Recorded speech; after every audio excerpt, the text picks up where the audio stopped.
by the name of this chapter is force and pressure. Okay, now friends, let me just start with this chapter, but before that let me introduce myself.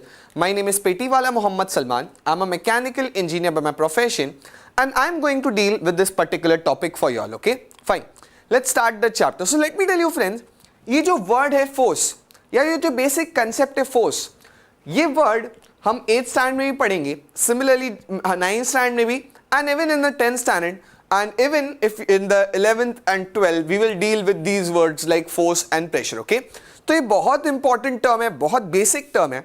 अगर आपको 8th standard में ये समझ में आ जाता है तो बाकी की हायर स्टैंडर्ड्स में आपके लिए फोर्स ये कंसेप्ट बहुत इजी होगा. Okay, so it is very important to study things right now in a good amount of depth. अभी से अच्छे से समझ लेना, हमारे 9th और 10th के लिए हमारी चीजें बहुत इजी बना देगा. Okay, fine. So we need to study what is basically force and pressure. So let us start with the word force. Come on, पहले हम फोर्स से स्टार्ट करेंगे, देन उसके बाद हम जाएंगे प्रेशर पे. ठीक है, तो सबसे पहले हम फोर्स स्टार्ट करेंगे. फोर्स क्या होता है, कैसा होता है, कहाँ लगता है, अलग अलग टाइप्स क्या होते हैं, एग्जाम्पल्स क्या होते हैं, सब चीज फोर्स के बारे में पढ़ेंगे. Then we will go to pressure. Okay, fine. Now force, force ये वर्ड हम अपने डे टू डे लाइफ में काफी यूज करते हैं, राइट. फॉर एग्जाम्पल, अगर let me give you a simple example. Let's say मुझे ये बुक को एक जगह से दूसरे जगह पे ले जाना है, राइट. ये बुक है मेरे पास, हमारी टेक्स्ट बुक है, इसको मुझे एक जगह से दूसरे जगह ले जाना है, तो मुझे क्या करना पड़ेगा, एक फोर्स लगाना पड़ेगा, राइट. एक फोर्स लगाना पड़ेगा. उसी तरह से लेट्स से एक ऑब्जेक्ट है मेरे पास, एक बॉक्स है, उसको ये लोग पोजीशन से ये पोजीशन पे लाना है, तो हम क्या करेंगे, धक्का मारेंगे, धक्का करेंगे, धक्का मारेंगे. ओके, धक्का मारना मतलब क्या करना, फोर्स लगाना. ध्यान से सुनो, what is force. Force is basically two things, दो चीज को फोर्स कहते हैं. हिंदी में कहूं ना तो धक्का मारने को फोर्स कहते हैं. धक्का मारने को क्या कहते हैं, फोर्स कहते हैं. For example, if you want to open a door, so what you need to do, you need to push the door, right. धक्का मतलब पुश, राइट. तो हमें क्या करना पड़ेगा, एक डोर को खोलने के लिए उसको पुश करना पड़ेगा. Hence I can say for opening a door you need to apply force, right. Door को खोलने के लिए, डोर को ओपन करने के लिए we need to apply force. Okay, so we understood force मतलब धक्का. Okay, the second thing related to force, that force can also be pull. Okay, pull, खींचना, खींचना भी एक तरह का फोर्स है. Okay, so we understood there are two types of force, और I can say two things in a force. There can be a push, okay, push, और second thing there can be a pull, right. For example, let's say you have a box like this, you have the ground, and you have this box like this on the ground, and you have a man. Let's say the man is somewhere here. This man wants to basically move the box from here to here. Okay, उसको यहाँ, इस box को यहाँ से यहाँ लाना है. तो जब वो इस बॉक्स को यहाँ से यहाँ लाने की कोशिश करेगा तो उसको क्या करना पड़ेगा, उसे इस बॉक्स को पुश करना पड़ेगा, राइट. बेसिकली आई कैन से उसे क्या करना पड़ेगा, he has to push this box. Hence I can say if the person pushes the box there will be force involved, right. Fine. उसके अलावा if a person, let's say, if the box is here, ये box यहाँ पर है, ये एक उसके ऊपर thread लगा हुआ है, and this person is pulling the box or pulling the rope. Okay, ये rope लगा हुआ है और अब ये rope के मदद से उस box को ऐसा खींच रहा है, right. Fine. तो this is also I can say a condition of force. Pull is also a condition of force. मतलब force क्या है? In short, the force is a push or pull on an object. Okay, right. So let's write down what is force. A push or pull on an object is called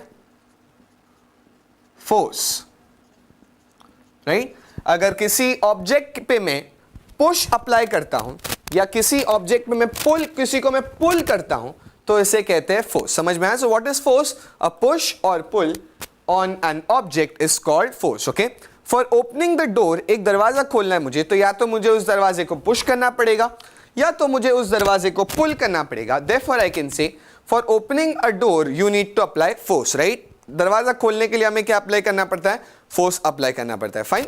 now friends, in a daily life हम अलग अलग जगह पे force apply करते हैं. Okay, fine. We apply force in our day to day life in certain activities like, और I can write down, force is applied in day-to-day activities, in day-to-day activities like I can say opening, किसी चीज को open करना हो, opening, door को open करना है तो फोर्स लगाना पड़ता है, right? Day to day activity like opening. Force is also involved in a day-to-day activity like shutting. Okay, opening, किसी चीज को खोलना हो, ओपन करना हो तो फोर्स लगता है. उसके अलावा day-to-day activity like shutting also requires force. Shut, किसी चीज को बंद करना हो तो भी फोर्स लगता है. Just for an example, let's say एक मेरे पास डोर है, खुला हुआ है, राइट? ओके, अब मुझे डोर को बंद करना है तो ऐसा तो नहीं होगा कि मैं कहूंगा उसे बंद हो जा तो वो बंद हो जाएगा, नहीं. हमें जाग करके उसके ऊपर ऐसा फोर्स लगाना पड़ेगा, धक्का मारना पड़ेगा, पुश करना पड़ेगा तो क्या हो जाए, बंद हो जाए. Fine. Hence I can say what is force. Force is either a push और it is either a pull, right? Force या तो पुश हो सकता है या तो वो पुल हो सकता है, जैसा कि हमने देखा. Fine. Other day to day activities like kicking. While kicking, किसी चीज को अगर मैं किक करता हूं, लेट्स से for example I am kicking a football, मैं फुटबॉल को जा करके किक मारता हूं तो उसमें भी क्या होगा, I can say force involve होगा, राइट? फोर्स लगेगा. I can say pushing the football, right? बराबर, किक कर रहे, kicking the football. Okay, next example will be hitting. In a day to day life, let's say we are playing cricket. Cricket में we are hitting the ball with the bat, right? Bat से हम ball को hit करते हैं, बराबर. जब मैं ball को हिट करूंगा या बैट, ऐसा बॉल आ रहा है उसको हिट करूंगा तो फोर्स इन्वॉल्व होगा, राइट? बैट बॉल पे एक फोर्स लगाएगा, right? Fine, one thing. Next, hitting. Next example will be lifting. किसी भी चीज को लिफ्ट करने के लिए, if I want to lift certain thing, let's say मुझे इस बुक को ग्राउंड से ऊपर लिफ्ट करना है, राइट? नीचे से ऊपर लिफ्ट करना है तो भी फोर्स लगेगा, राइट? हमें फोर्स लगाना पड़ेगा उसे लिफ्ट करने के लिए. Fine. Next will be pushing. किसी चीज को पुश कर रहा हूं मैं तो भी फोर्स इन्वॉल्व होगा. लेट्स से मैं अपने फ्रेंड को पुश कर रहा हूं तो भी फोर्स लगेगा. Fine. Next, pulling. If I pull certain thing, let's say मैं किसी चीज को अपनी तरफ खींच रहा हूं, पुल कर रहा हूं तो भी फोर्स इन्वॉल्व होगा in a day to day life. Fine. Okay, next, picking. If you pick certain thing up from the ground, किसी चीज को नीचे से हम पिक करते हैं तो भी फोर्स इन्वॉल्व होता है वहां पर. Next, after picking you have flicking. Okay, flicking. If you flick certain thing, then also a force involved, right?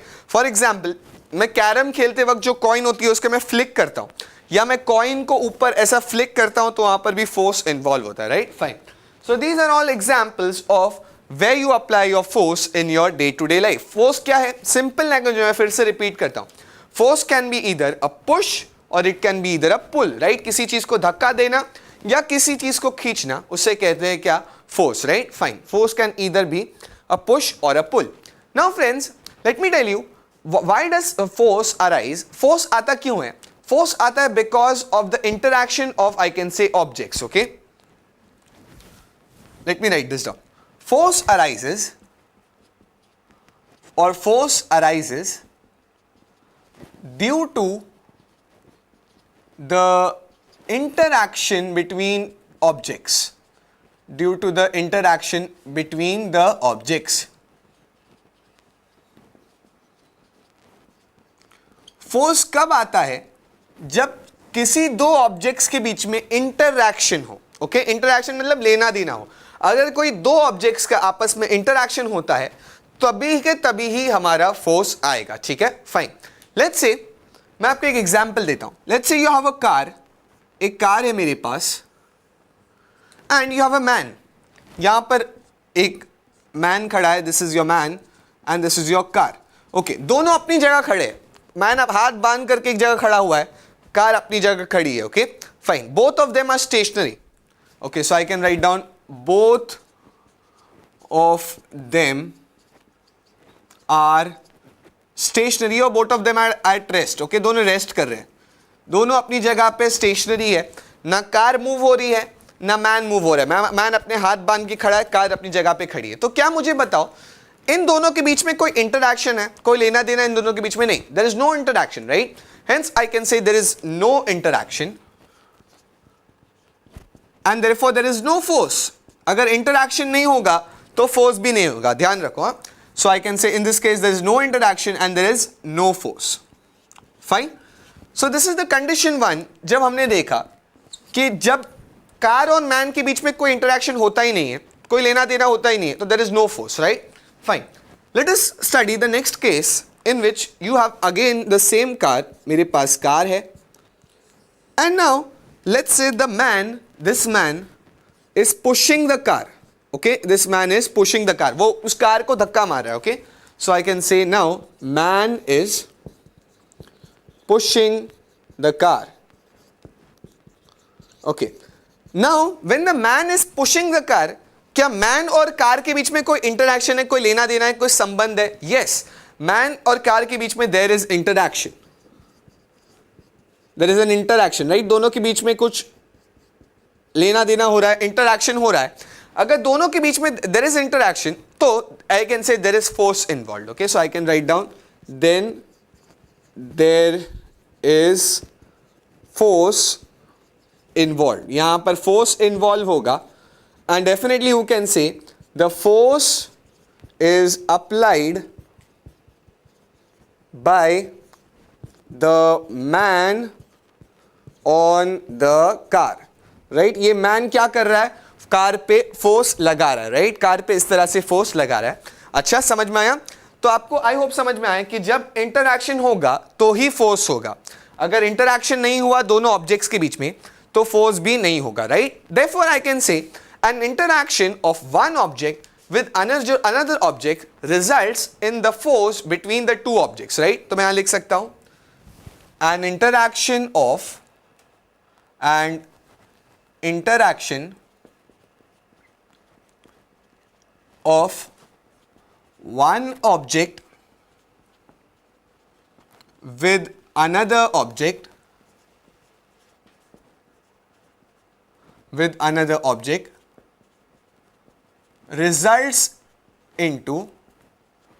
results into the force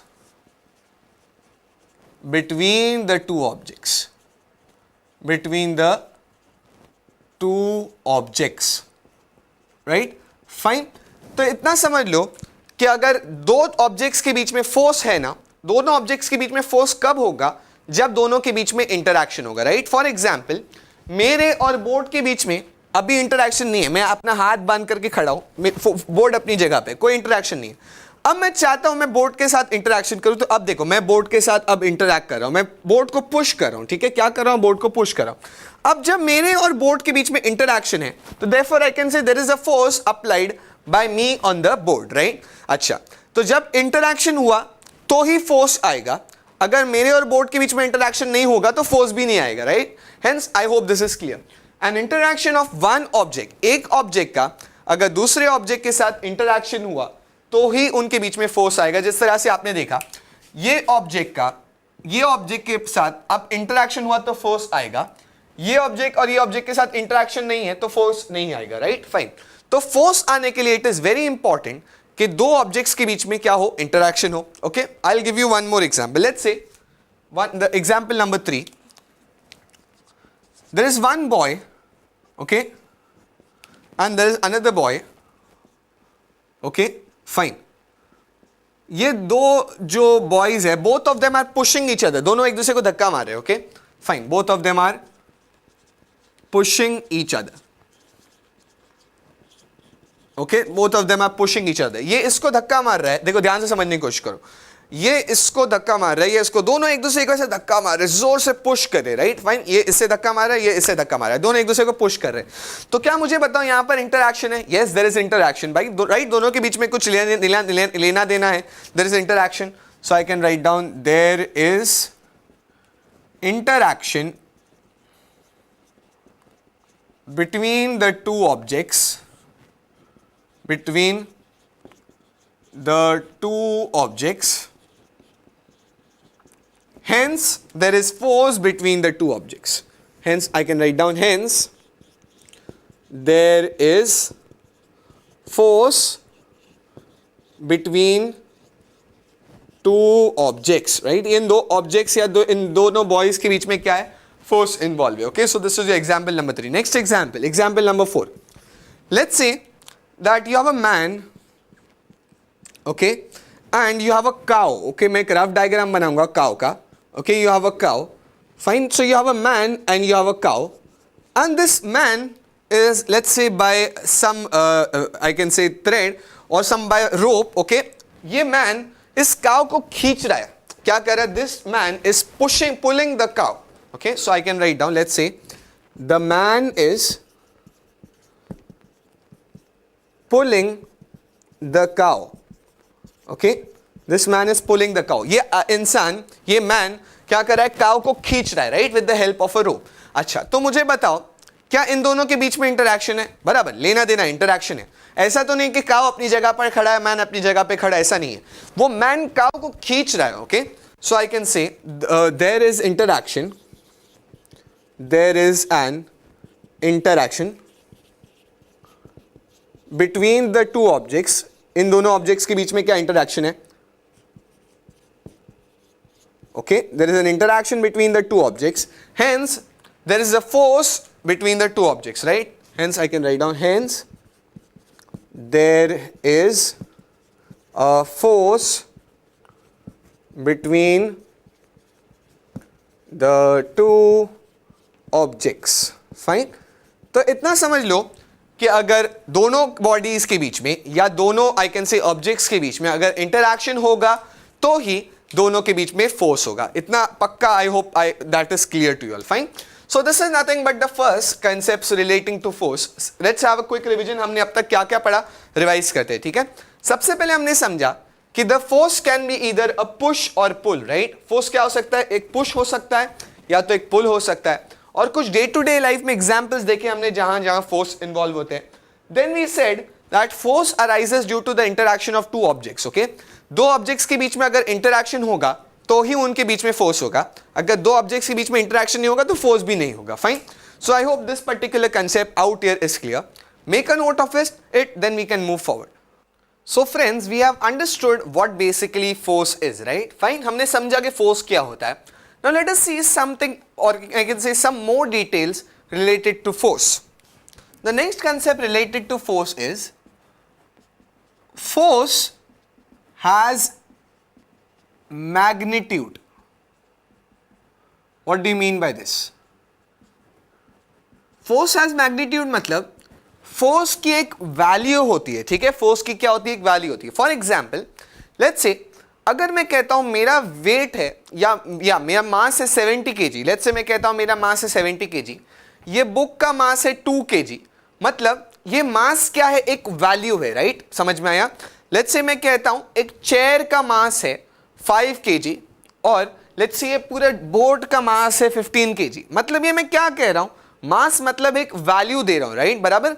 जिस तरह से मास का या वेट का एक वैल्यू होता है, मैं कहता हूं मेरा वेट है 70 किलो, तो ये वैल्यू हुआ, राइट, बराबर, ये वैल्यू हुआ, फाइन. तो जिस तरह से ये एक वैल्यू हुआ उस तरह से फोर्स का भी एक वैल्यू होता है, ठीक है, समझ में आया. फोर्स का भी एक वैल्यू होता है.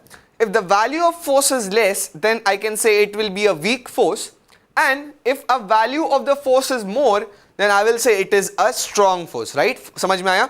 तो अगर वैल्यू कम है, लेट्स से मैं कहता हूं फोर्स है 5 जस्ट फॉर एन एग्जांपल और दूसरा फोर्स है 50, तो आप कहोगे सर 5 वाला जो फोर्स है ना वो वीक फोर्स है और 50 वाला जो फोर्स है बड़ा है वो हैवी फोर्स है, ज्यादा स्ट्रॉन्ग फोर्स है, right, fine. Hence I can से the strength of the force is measured in the magnitude, okay, okay. So I can write down the magnitude, the magnitude is the strength of the force, strength of the force. अगर magnitude ज़्यादा हुआ, just for an example let's say मैं कहता हूँ just for an example if your force is 40, okay, if your force is 40 and let's say एक force है मेरे पास 5, okay, तो मेरे पास एक force है 40 का and you have a force of 5, दो forces है, तो उसमें से आप कौन से फोर्स को स्ट्रॉन्ग कहोगे, आप डेफिनेटली कह सकते हो that this will be a strong force, right, ये ज्यादा स्ट्रॉन्ग है धक्का, and this is a weak force, right, this is a strong force and this is a weak force. Now guys, हर चीज का एक यूनिट होता है, बराबर, हमने देखा है हर चीज का एक यूनिट होता है. जैसे फॉर एग्जाम्पल मास को हम मेजर करते हैं केजी में, केजी उसका यूनिट है, फाइन. अच्छा, अगर मैं कहूं वॉल्यूम, तो वॉल्यूम को कैसे आप मेजर करोगे? Let's say for an example हम कहते हैं milk is 2 litre, right, 2 litre milk, 2 litres milk. 2 litres milk मतलब वो लीटर क्या है, वो उसका मेजर है, उसको उस तरह से हम मेजर करते हैं। For example, one more example, potatoes. आप बाजार में जाओगे और आप ग्रोसरी वाले को कहोगे मुझे पटेटो दे दो, तो वो आपको क्या पूछेगा, कितना केजी दूं, राइट? तो केजी क्या है, उसका यूनिट, हम वैसा मेजर करते हैं, राइट?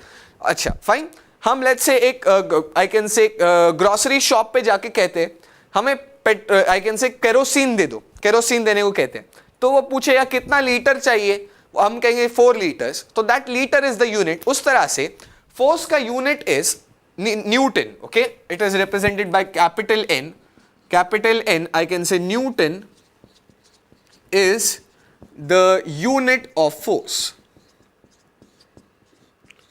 ठीक है, फोर्स को हम कैसा मेजर करते हैं, Newton. So force will B 40 Newton, this is 5 Newton's. दोनों में से स्ट्रॉन्ग कौन सा है? आप कहोगे सर 40 न्यूटन्स वाला ज्यादा है क्योंकि उसका वैल्यू ज्यादा है, and 5 newton is a weak force मतलब क्योंकि उसका वैल्यू कम है। समझ में आया? I hope this is clear. तो फोर्स का स्ट्रेंथ हम कैसा मेजर करते हैं? The value of the strength of the force is measured by its magnitude. Fine, so definitely this is clear to you, force has magnitude, इतना पक्का समझ में आया। Now one more concept friends, force has direction, force has direction। force के पास magnitude तो होता है, ये point तो clear है, पर force के पास है ना direction भी होता है। Just for an example, let's say मैं कहता हूं कि ये object को है ना, ये box को आप जमीन से ऊपर लिफ्ट करो, आप जमीन से ऊपर क्या करो, लिफ्ट करो, तो क्या करोगे आप इस पे फोर्स लगाओगे, पर वो फोर्स कैसा होगा, हम उसे ऊपर खींचना चाहते हैं ना, राइट? हेंस आई कैन से हम ऊपर खींचने वाला फोर्स लगाएंगे, मतलब आई कैन से हम इस डायरेक्शन में फोर्स लगाएंगे, राइट? बराबर, we will try to pull it up, right? ऊपर खींचने वाला, तो डायरेक्शन ऑफ फोर्स ऊपर रहेगा। Simple. One more example, let's say इस बॉक्स को मुझे यहां से, दिस इज द ग्राउंड, ये हमारा ग्राउंड है, इस बॉक्स को मुझे यहां से यहां लाना है, ठीक है? इस बॉक्स को मुझे यहां से यहां लाना है, तो अगर मुझे यहां से यहां लाना है इस बॉक्स को, तो मैं आपको क्या कहूंगा दोस्तों, फोर्स लगाओ। पर फोर्स आप कैसे लगाओगे, आप इसको ऐसा फोर्स लगाओगे, राइट? यहां से ऐसा फोर्स लगाओगे ताकि वो यहां आए। Hence I can say force will be applied like this, hence this will have a direction, right? Let's say you are having the force towards the right, हम राइट पे फोर्स लगाएंगे, hence I can say force will have a particular direction, और force has a direction. Force का value भी होता है, और that is magnitude, right? Force का वैल्यू भी होता है और फोर्स का डायरेक्शन भी होता है। हम एक पर्टिकुलर डायरेक्शन में फोर्स लगा सकते हैं, हम राइट पे फोर्स लगा सकते हैं, लेफ्ट पे फोर्स लगा सकते हैं, ऊपर फोर्स लगा सकते हैं, नीचे फोर्स लगा सकते हैं, राइट? फाइन, फोर्स का एक डायरेक्शन भी डेफिनेटली होता है। Fine, now friends, talking about the concepts related to force, let us see certain points relating to force, okay? कुछ points study करते हैं relating to force. Fine, the first point relating to the force is if you have two forces in the same direction, ध्यान से सुनो, first point लिखता हूं, points related to force। if there are two forces in the same direction, if you have two forces in the same direction, then the resultant force is the addition of the two force, is the addition of the two force। ये point बहुत important है, समझने की कोशिश करो। अगर मेरे पास दो फोर्सेस है एक ही डायरेक्शन में, सेम डायरेक्शन में, देन रिजल्टेंट फोर्स मतलब टोटल जो फोर्स होगा ना, that will be the addition of the two force. मतलब अगर हमें टोटल फोर्स निकालना है तो दोनों फोर्स का क्या कर दो, आप ऐड कर दो। Just for an example, let's से हमारे पास एक हैवी बॉक्स है, let's say you have a heavy box on the ground, very heavy box, okay fine, and इस बॉक्स को दो चिल्ड्रंस क्या करें, मिलके धक्का मार रहे, fine, two children are trying to apply force, okay, they are trying to push this box, okay, तो वो force लगाएंगे, राइट, बराबर, उन्हें इस बॉक्स को पुश करना है, तो they will apply force. Let's say they are applying, one is applying at the force of 5 newton, okay, एक फोर्स ऑफ 5 न्यूटन लगा रहा है. And let's say there is another boy जो उसको हेल्प कर रहा है. दो बॉयज है, ठीक है, एक 5 न्यूटन का फोर्स लगा रहा है एंड लेट्स से एक लगा रहा है force of 2 newtons, okay, 2 newtons. Then what will be the total force? अगर दोनों फोर्स सेम डायरेक्शन में, आप देख सकते हो दोनों का डायरेक्शन सेम है, दोनों राइट साइड पे फोर्स लगा रहे हैं, right, okay. So if there are two forces in the same direction, then the resultant force यानी total force, the resultant force will be the sum of the two forces या the addition of the two forces. तो resultant force क्या होगा? दोनों का addition, that will be 5 plus 2, that is 7 Newton. I hope this is clear. अगर दो बच्चे या दो लोग एक ही डायरेक्शन में फोर्स लगा रहे हैं, ये लगा रहा है 5 न्यूटन, ये लगा रहा है 2 न्यूटन, दोनों का सेम डायरेक्शन है, then the total force, और I can say दोनों का resultant जो होगा, resultant force will be the addition of the two forces, right? दोनों force का addition करोगे तो हमें resultant force मिल जाएगा. Fine. I hope this point is clear. Now next point. If the